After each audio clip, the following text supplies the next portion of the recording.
जैसे चूहे महुआ राजा चूहे मोर जवानी, जैसे चूहे महुआ राजा चूहे मोर जवानी। हाय रे गरमिया छोड़ाई देला पानी, हाय रे गरमिया छोड़ाई देला पानी। तो हेलो दोस्तों, आपका स्वागत है हमारे YouTube channel writer Mahesh Prajapati में। दोस्तों आज हम इसी सॉन्ग पर एक पति पत्नी का मैटर लेकर आए हैं जो फुल और फ्री है। काफ़ी अच्छा मैटर है, ट्रेंडिंग मैटर है। तो चलिए स्टार्ट करते हैं बिना समय गवाए मुखड़े के साथ। देले बाटे पीर पिया बहुते बुझाला, अरे देले बाटे पीर पिया बहुते बुझाला।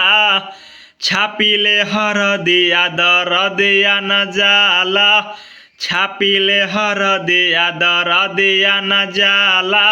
हाय रे पियावा निकाल देला मसाला, छापिले हर दिया दर दिया न जाला। अंतरा फर्स्ट हमके खटावेला दिन अउरी रात हो, ओकरा न सूझेला हमार कबो बात हो।